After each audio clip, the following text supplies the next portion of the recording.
Halo semuanya, di video ini aku mau ngebahas tentang utang negara. Oh ya, sebelumnya aku mau disclaimer dulu ya. Kalau video ini murni untuk tujuan edukasi berdasarkan data serta fakta-fakta yang ada, dan juga bukan untuk kepentingan narasi politik apapun, serta tidak menyalahkan dari pihak manapun. Aku paham banget pembahasan mengenai utang negara ini adalah pembahasan yang sensitif. Untuk itu, pembahasan video ini aku bahas secara spesifik utang negara terhadap negara lain, yang mencakup utang pemerintah dan juga utang swasta, atau bahasa ekonominya itu external debt. Nah, utang negara di sini enggak terbatas hanya satu negara tertentu saja, tetapi mencakup negara-negara secara global. Oke, yuk kita bahas. Kamu percaya nggak lebih dari 80% negara-negara di dunia itu punya utang, termasuk negara-negara yang ekonominya itu maju? Coba kita lihat kayak Amerika, Inggris, Cina, Jepang, Kanada, Jerman, dan lain-lain. Negara-negara ini itu semuanya punya hutang. Bahkan negara-negara yang aku sebutin tadi mempunyai hutang yang terbanyak di dunia. Terus kalau negara yang nggak punya hutang ada nggak? Ada sih, tapi jumlahnya itu sedikit, kayak negara Palau, Brunei, Vatikan, Makau, Andorra, dan beberapa negara kecil independen lainnya. Walah, kalau semua negara-negara maju punya utang, emang siapa yang ngutangin sih? Nah, untuk menjawab pertanyaan ini, kita harus membedakan dulu antara utang skala negara sama utang pribadi yang sering kita lakuin sehari-hari. Kalau kita yang hanya sebagai masyarakat biasa, kita itu ngutang pas lagi kepepet dan gak punya uang. Entah itu ngutang ke teman, keluarga, pinjaman online, atau bank. Makanya itu, utang di kalangan masyarakat awam kayak kita, utang itu dianggap sebagai hal yang negatif. Kalau dalam skala negara, persepsinya itu berbeda. Hutang itu bukan tindakan memalukan dan bukan juga identik dengan negara miskin. Coba kamu cek sendiri deh.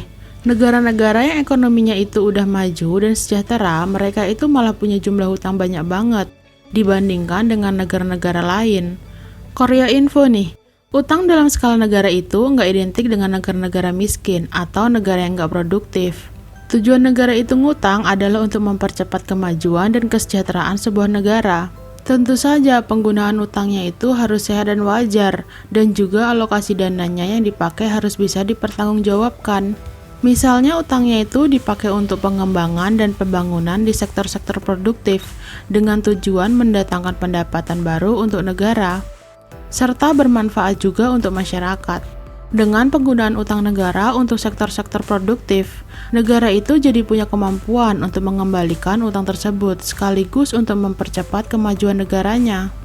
Cara ini juga banyak dilakukan sama kebanyakan negara-negara maju, serta negara-negara berkembang di dunia. Jadi yang punya utang negara itu nggak terbatas hanya Indonesia saja, tapi berlaku secara global. Nah, untuk mengukur utang negara itu masih wajar atau tidak, salah satu cara yang umum digunakan itu adalah rasio utang terhadap GDP atau pendapatan domestik bruto. Hal ini udah pernah aku singgung juga nih di video yang lalu tentang rasio utang terhadap pendapatan. Oke, kita lanjut ya. Gampangnya, kita itu membandingkan jumlah utang terhadap produktivitas atau pendapatan negara. Caranya gimana? Caranya, jumlah utang dibagi dengan pendapatan GDP 1 tahun dikali 100. Kalau dalam kacamata ekonomi, GDP ini merupakan tolak ukur atau kapasitas sebuah negara dalam kemampuan membayar utangnya. Aku ambil contoh negara kita deh, biar nggak jauh-jauh. Rasio utang terhadap GDP negara kita itu ada di angka 34,99%, terhitung akhir tahun 2021. Artinya, negara kita itu punya utang 34,99% dari pendapatan negara selama setahun. Ibaratnya gini, kalau pendapatan kamu 150 juta rupiah selama 1 tahun, sementara cicilan utangmu itu sebesar 60 juta rupiah, dengan perhitungan rasio ini, kita itu bisa tahu nih, sebesar apa sih jumlah utang negara kalau kita bandingkan dengan produktivitas atau pendapatan negara yang bersangkutan.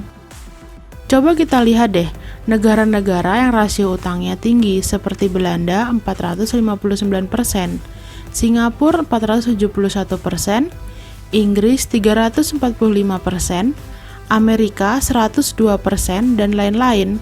Terus negara mana aja sih yang rasio utangnya rendah? Misalnya Cina 16%, India 21%, Nigeria hanya 7%, dan lain sebagainya. Semoga kamu sekarang jadi lebih paham ya, gimana sih cara ngukur apakah utang negara itu masih wajar atau udah terlalu besar? Jadi jangan kaget dulu, kalau utang negara udah sekian triliun. Ya, kalau disebutin nominal gitu kan kelihatan utangnya itu banyak banget di mata kita yang cuman masyarakat biasa. Hal yang perlu kita cari tahu itu sebetulnya gimana rasio utangnya terhadap GDP serta indikator-indikator lainnya.